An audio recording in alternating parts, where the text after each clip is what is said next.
아, 여러분 데이트들 많이 하시나요? 우리 형제들 데이트들 많이 하고 있어요 요즘? 우리 형제들 위해서 좀 중보기도 좀 해주세요. 어떻게 해야 될 거야 이거? 이 사태를 어떻게 해결할 수 있을까요? 만약에 우리가 데이트를 한다 치고 우리 형제들 데이트를 이제 우리가 정말 좋아하는 내 마음에 품고 있었던 한 여인에게 내가 프로포즈를 했는데 같이 식사를 하자고 그러면 제일 먼저 해야 될 게 뭘까요?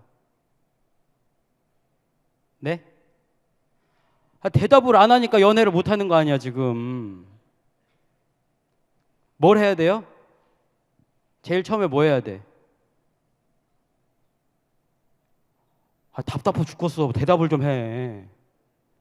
뭘 해야 돼요? 좀 가르쳐줘 좀. 예약을 먼저 해야 되겠죠? 식사를 해야 되니까. 예약하려면 어떤 식당을 주로 예약을 해야 돼요? 어디? 이탈리안 레스토랑. 뭐 한정식은 안 되는 거죠? 네. 있어 보이기 위해서는 이탈리안 레스토랑에 예약을 꼭 하시기 바랍니다. 그런데 이탈리안 레스토랑에 예약을 했는데 가보니까 하필이면은 다 따닥따닥 붙어 있는 자리야. 그러면 돼요, 안 돼요? 옆에서 얘기하는 거 다 들리는 자리에 앉아야 돼요, 안 앉아야 돼요? 예? 옆에서 들리는 자리에 앉아야 돼요? 예, 안 들리는 자리에 앉아야 되겠죠? 그러니까 우리가 데이트를 처음 딱 하려면 좋은 장소를 잡아야 되는데 좋은 장소를 예약하려면 자, 좋은 레스토랑일수록 조도가 낮아요. 그리고 그 조도는 어디만 비추고 있냐면 그 상대방과 나만이 앉을 수 있는 식탁 위만 비추고 있어요. 그죠? 그리고 남의 이야기가 안 들릴 수 있는 아주 적당한 거리가 유지되어져 있고 그리고 그 자리에서는 아주 친밀한 대화를 나눌 수 있어요. 친밀한 대화를 나누고 정말 여러분 이 분위기가 정말 좋다. 이 내가 지금 얘기하는 게 정말 분위기가 좋다를 어디서 판단할 수 있냐면요. 서로 말을 하지 않는 침묵의 시간도 서로 좋다. 그러면 이건 정말 잘 돼가는 거예요. 서로 바라보고만 있어도 웃음이 나오고 그리고 눈이 반짝반짝 빛난다. 그러면 이건 정말 잘 돼가는 거예요. 그리고는 식사 끝나고 나와가지고 시원한 바람이 부는데 거리에 딱 나가지고 어둑어둑해진 밤거리를 둘이 걷는데 바람이 샥 불어요. 그리고는 뭐 설령 아주 뭐 대단한 주제가 아니어도 아주 사소한 이야기를 나누는데도 너무 마음이 좋아. 그러면 정말 잘 돼가는 거예요. 그리고는 둘이 밤거리를 이렇게 걷는데 서로 아주 이 분위기가 서로 이렇게 쫙 통하는 것 같은 그런 느낌들을 받는 적이 있어요. 우리 형제들이 지금 표정이 전혀 동감이 안 돼. 이런 걸 경험해 본 적이 없거든. 근데 그렇게 되면 정말 좋은 거예요. 그런데 제가 이 교육을 할 때마다 기도 주제에 가면 제가 꼭 말씀드리는 이미지가 바로 이거예요. 기도는 이렇게 돼야 돼요. 기도에 우리 그 좋은 레스토랑에 나의 상대편에 앉아 계시는 분이 누구냐? 바로 하나님이에요. 하나님이 나와 좋은 식사 자리 테이블에 앉아 있고 그리고 하나님과 나는 아주 친밀하고 아주 내밀한 대화를 나눠요. 그리고 하나님이랑 별다른 얘기 없어도 서로 쳐다보만 봐도 되게 좋은 거예요. 그리고 설령 기도 시간이 끝나고 내가 밖에 나와서 밤거리 이렇게 걸어가는데도 하나님이랑 나눴던 대화 때문에 내 마음이 따뜻해지는 경험을 느끼는 거. 이게 바로 기도라는 거예요. 사실은 오늘 우리들이 읽은 말씀에 보니까요. 예레미야라는 사람이 우리들에게 어떤 기도의 모습을 지금 보여주고 있는데 그 기도의 모습이 이런 모습도 거기에 담겨져 있어요. 여러분 오늘 우리들이 읽은 성경 말씀에 보면 예레미야라는 선지자가 등장을 하죠. 그러면 이 선지자가 혼자 있을 때는 과연 뭘 할까? 여러분 목사님들은 혼자 있을 때 뭐 할까요? 대답 잘해라. 말씀과 기도로.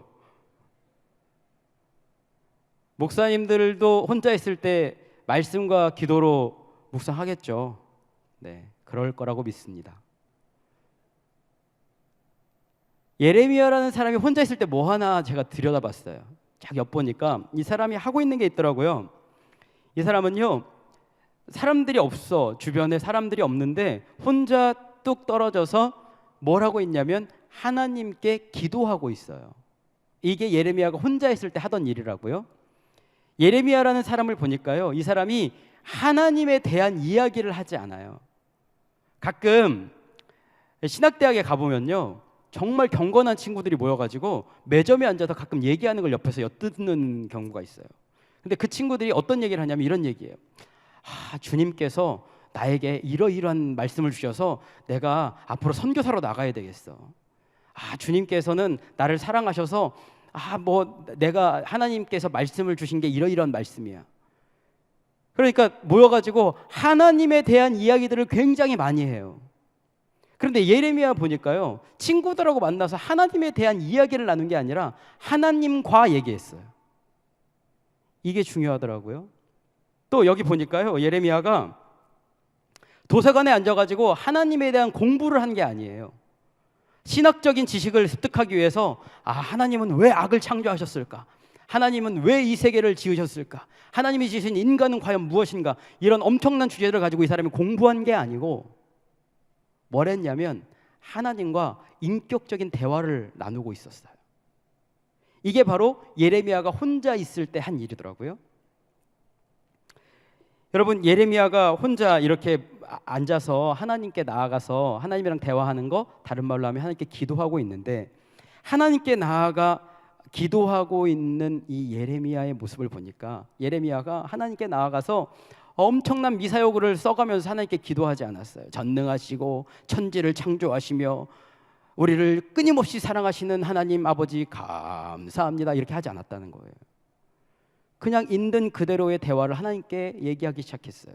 하나님과 대화한 거죠. 그러니까 다른 말로 하면 예레미야는 하나님을 인격적인 대상으로 생각했다라는 거예요. 여러분, 제가 여러분들을 만나가지고 자매님, 오늘따라 하나님의 전능하시고 놀라우신 섭리가 자매님에게 깃드는 것 같습니다. 그러면 여러분들 저랑 인격적인 만남이 이루어질까요? 인격적인 만남을 할 수가 없어요. 인격적인 만남이라는 건 굉장히 일상적인 거예요. 안녕 하는 거죠. 반가워. 그리고 얘기가 계속되면 계속될수록 점점 깊어지는 거, 이게 바로 일상적인 대화예요. 여러분, 오랫동안 안 만난 친구들은요, 다 처음 만나면 되게 어색하죠. 근데 매일 만나는 친구들은요, 그냥 얘기가 술술술 나와요. 그냥 그 얘기가 되는 거예요. 이걸 일컬어서 우리들은 인격적인 만남이라고 하는 거예요. 예레미야가 한 일이 무엇이었냐? 바로 하나님과 그렇게 직접 얘기하는, 직접 하나님께 아뢰는 그런 인격적인 만남을 예레미야가 하고 있었어요. 그러니까 예레미야는 자기에게 관심을 기울이시는 하나님께 자기의 관심도 기울인 거예요. 하나님께 모든 것을 맡기고 하나님밖에 항변할 분이 없으니까 하나님께 나아가서 당신 나의 구원자시라고 고백하고 있는 거예요. 그래서 그 나아감 가운데에 그의 삶의 모든 걸 거기에 다 걸어서 얘기를 하고 있는 거예요. 오늘 말씀에 보니까 오늘 이 예레미야가 보여준 이 고백이 꾸밈이 없어. 미사여구가 등장을 하지 않아요. 우리가 생각했던 기도의 내용이랑은 조금 달라요. 우리가 생각하는 기도란 뭐예요? 여러분, 기도할 때 마음이 괴롭습니까? 목사님, 기도할 때마다 저는 마음이 괴로워가지고 하나님이 너무 미워요. 그런 분 있어요? 기도할 때 우리들은 보통 어떤 이미지를 떠올리냐면 하나님이 주시는 평안, 응답, 은혜, 이런 것들을 생각하죠. 그래서 기도는 용납하는 것이고 나를 위로하는 것이다라고 생각을 해요. 기도하는 사람은 정말 평온한 상태 가운데 있는 사람이라고 우리는 생각을 합니다. 그런데요, 오늘 예레미야의 기도를 보니까요, 예레미야의 기도에는 굉장히 복잡한 감정들이 드러나 있어요. 첫 번째는 두려움 가운데 있어요. 두 번째는 외로워. 그리고 세 번째는 상처받았다고 고백해요. 자, 여러분 한번 잘 보세요. 예레미야가 안전한 곳이라고는 한 군데도 없었어요. 왜냐? 이 사람이 하나님의 복음의 말씀을 전했더니 사람들이 싫어해. 그래서 예레미야를 죽이려는 음모를 사람들이 세웠어요. 음모만 세운 게 아니에요. 진짜 감금도 했어요. 생명도 죽이려고 했어요. 그러면 여러분 그럴 때 누구를 제일 먼저 찾아요? 엄마 찾는데 예레미야는 가족들한테도 버림받았어요. 그러니까 어디에 있을 수 있는 안전한 곳이 하나도 없어요. 그때 가장 먼저 느끼는 감정이 뭘까요? 두려움이에요. 지금 예레미야가 어떤 상황 가운데 있느냐? 두려움 가운데 있어요. 그래서 예레미야가 오늘 성경 말씀에 보니까 이렇게 외치는 거예요. 하나님, 당신 나를 이 지경에 몰아넣으셨으니 이제 벗어나게 좀 해주십시오 라고 하나님께 따져요. 그러면서 더 다급하게 이렇게 외칩니다. 주의 오래 참으심으로 말미암아 나로 멸망하지 아니하게 하옵시며 주를 위하여 내가 부끄러움 당하는 줄을 좀 알아주십시오 라고 외치고 있어요. 대학교 3학년 때요, 제가 이래봬도 동아리 연합회장 출신 아니겠습니까? 동아리 연합회장을 했더니요, 학교에서 수업료를 줘요. 수업료 외에 뭐 우리 그 기성회비랑 뭐 이런 거 들어가는 거 있잖아요. 뭐 등록비인가 뭐 이런 것도 좀 있고. 근데 집이 별로 넉넉치가 않아가지고 수업료 나오는 거 너무 감사한데 그 나머지 거를 제가 그때 교회에서 뭐 총무일을 하고 있었기 때문에 교회에서 장학금이라고 한 학기에 뭐 얼마 주는데 그거 보태도 등록금이 안 되는 거예요. 마감날까지 등록금이 마련이 안 돼서 발을 동동 구르는데 정말 끌어모으고 다 끌어모았는데 20만 원이 딱 부족한 거예요. 20만 원. 그래서 어머니랑 계속 통화하다가 어떤 결론을 내렸냐면 이번 학기는 휴학하자. 근데 이번 학기를 휴학하면 뭐가 문제가 생기냐면 동아리 연합회장을 못 하잖아요. 수업료가 날아가는 거야. 그러면 내년에는 이것보다 더 많은 거를 준비를 해야 되는 거죠. 게다가 서클에서는 회장 맡았죠. 동아리 연합 회장해서 이미 임원들도 꾸려놨죠. 그러니 제가 휴학을 하면 다 안 되는 그런 상황이에요. 게다가 제가 무슨 세상 공부하려고 공부한 거 아니잖아요. 하나님 일 하겠다고 제가 헌신해서 공부하는데 제가 하나님께 따졌어요. 하나님 어떻게 이러실 수가 있냐고. 그 20만 원 부족해가지고 제가 휴학을 해야 되겠냐고 하나님께 기도했죠. 아니요, 기도했다라는 것은 좀 안 맞는 것 같고요. 사실은 그 막 바쁜 와중에 막 여기 쫓아다니고 저기 쫓아다니면서 마음속에 하나님께 불평했어요. 원망하고. 그러니까 제 마음 가운데 어떤 게 있었냐면 내 인간이 가지고 있는 강박적인 시간표가 있었던 거예요. 하나님께 나는 하나님을 윽박지르고 있는 거예요.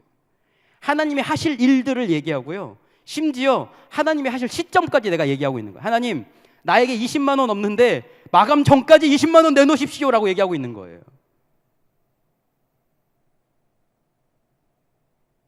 근데 하나님이요, 응답이 없어요. 마감 시간이 오후 4시 반, 은행 마감 시간인데 오후 4시가 됐는데도 희망이 안 보여요. 그런데 제가 그래서 은행에서 학교로 향하는 그 찰나에 그때는 삐삐가 있었으니까 삐삐가 울렸어요. 삐삐 안 보려고 했어요. 속상해가지고. 보니까 집 번호더라고요. 그래서 집에 전화를 했죠. 어떻게 된 거냐고. 왜 전화하셨냐고.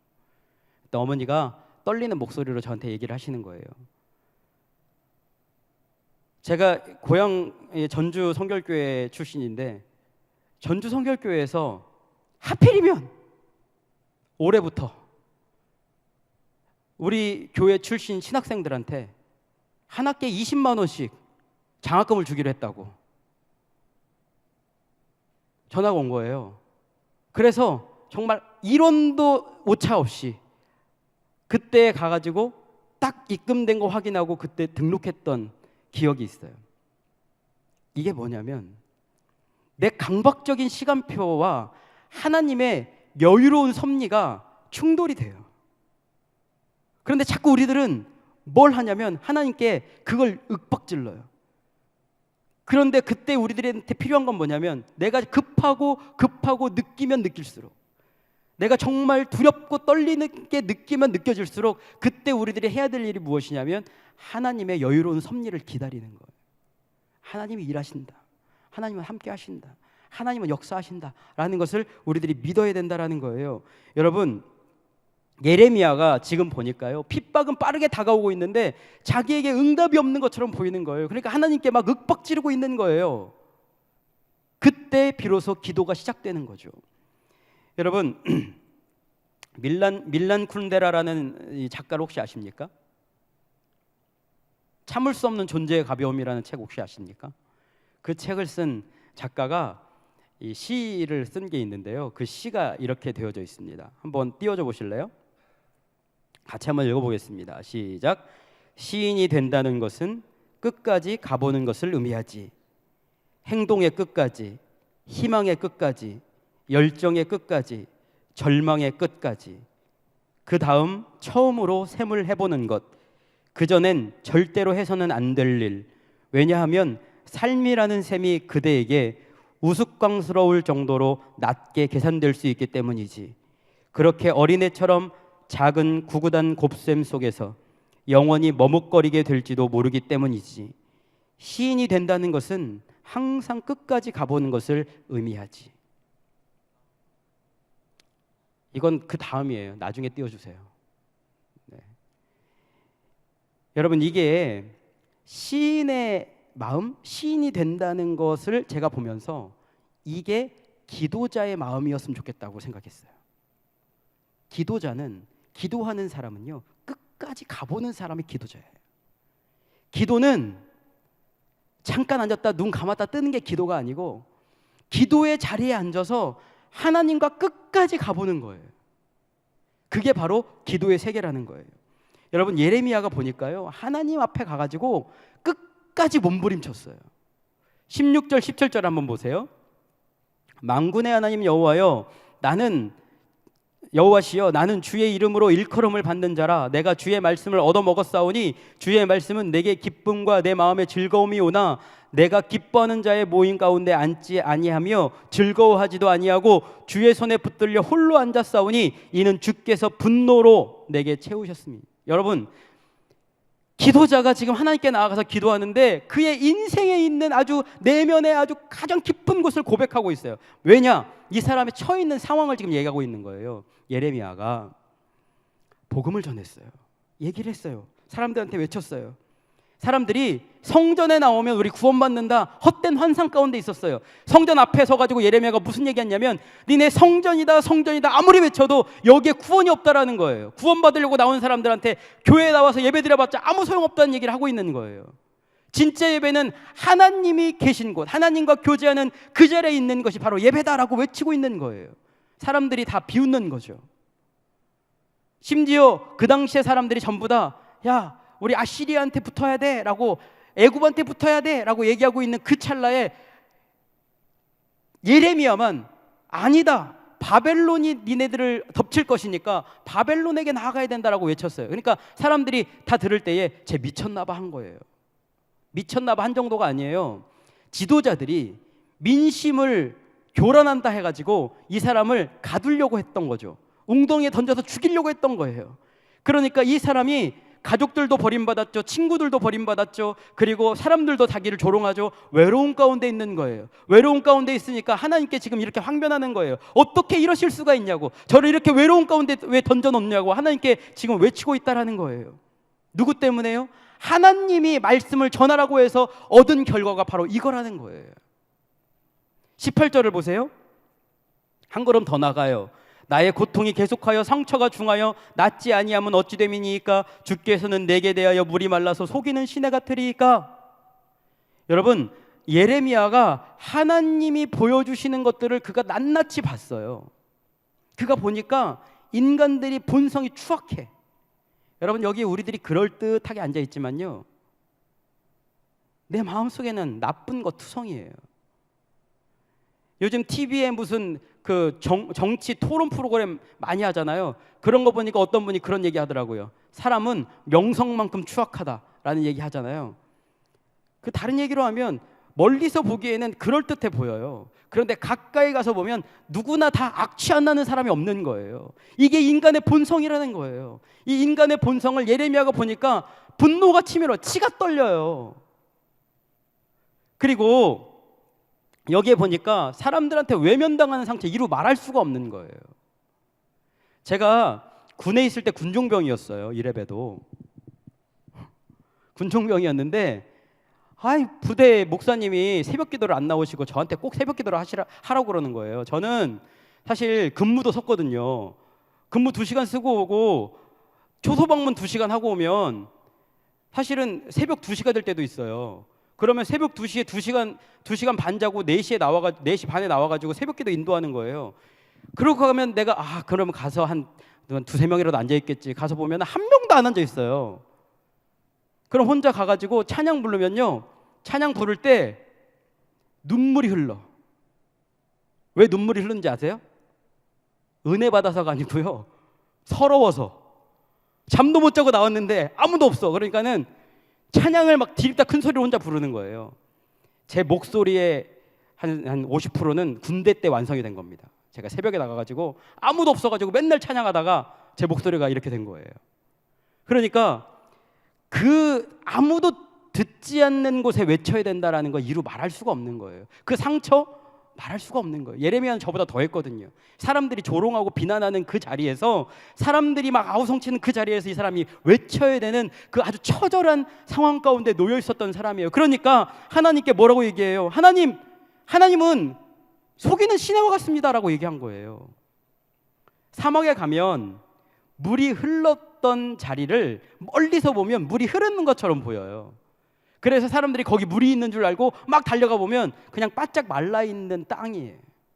그거를 지금 하나님께 외치고 있는 거예요. 다른 말로 하면 하나님이 하라고 해서 했는데, 그렇게 될 줄 알고 했는데 가봤더니 그게 아니라는 거예요. 하나님 나 속였다는 거예요.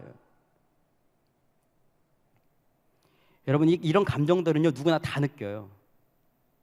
여러분, 화날 때 있습니까, 없습니까? 있어요. 우리 청년들 잘하는 멘트 중에 하나 이런 거 있죠. 나 외로워요. 외롭습니까, 안 외롭습니까? 외롭겠지. 남자 청년들은 분명히 외로울 거야. 연애를 그렇게 하는데 어떻게 안 외로울 수가 있겠어? 외로울 거예요. 외롭죠. 두려울 때가 있습니까, 없습니까? 있어요. 이거는요, 사람들이 다 보편적으로 느끼는 감정이에요.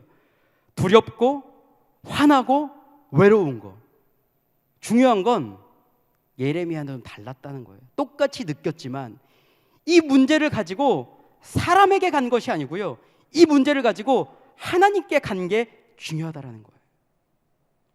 하나님께 자기에 있는 감정 그대로를 가지고 갔다라는 거죠.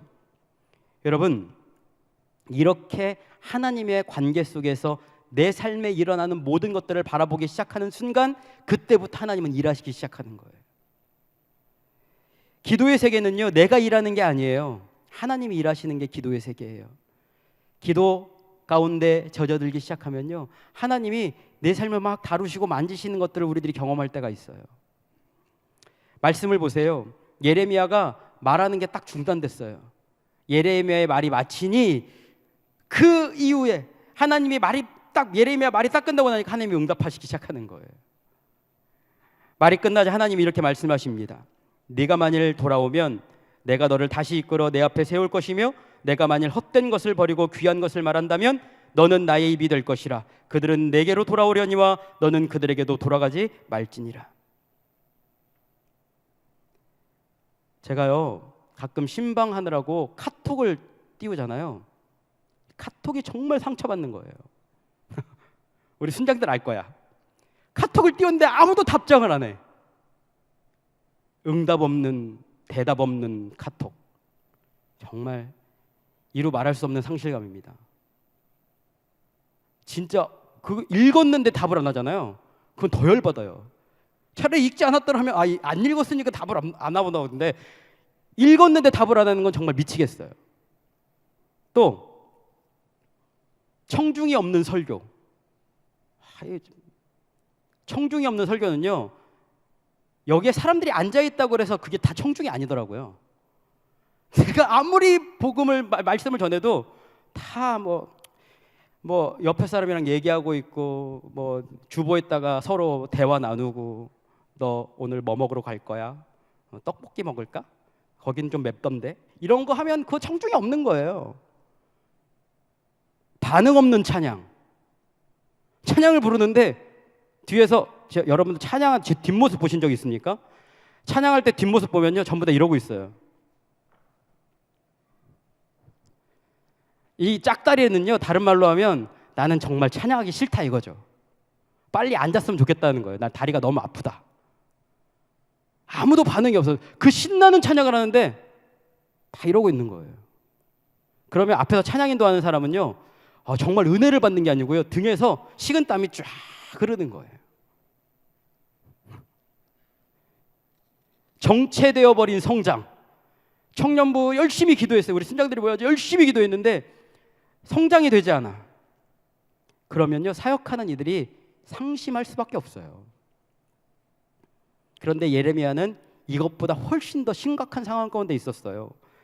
하나님의 말씀대로 선포하고 사역했는데 그에게 돌아오는 건 뭐냐? 핍박과 조롱과 감금과 살해 위협 이런 것들만 돌아오는 거예요. 예수님 때문에 하나님 때문에 자꾸 손해보는 일만 생기는 거예요. 얼마나 속상하겠어요. 그러니까 이런 상황이라면 누구든지 이렇게 얘기하겠죠. 하나님 어떻게 이러실 수가 있어요? 목사님 말씀대로 제가 그렇게 사역했는데 어떻게 이러실 수가 있어요? 정말 너무하시는 거 아니에요? 라고 얘기할 수 있다는 거예요. 원망하죠. 사람들을 원망합니다. 사람들에게 초점이 맞춰져요. 내 상황에 초점이 맞춰지는 거예요. 그런데 말씀을 잘 보시면요 하나님이 예레미야가 이렇게 하나님께 몸부림치면서 막 불평하고 원망하는데 그 이야기를 끝까지 들어주셨다라는 거예요. 말을 막아서지를 않으셨어요. 끝까지 참고 기다려주시고 그리고 그가 외롭다 상처받았다 얘기할 때 하나님이 그를 참아주시는 거예요. 이게 하나님이신 거예요. 기도의 세계 가운데 만나는 하나님, 나를 참아주시고 끝까지 기다려주시는 하나님. 그리고 나서 그에게 다가가서 그를 만지시기 시작하는 거죠. 일단은요 그가 내뱉었던 말을 만지시기 시작하는 거예요. 교정에 들어가시는 거예요. 야, 너 원망하는 거 좋은데 그런 상스러운 말은 좀 하지 마라. 그러고는 야, 그 입 다물라 하는 거예요.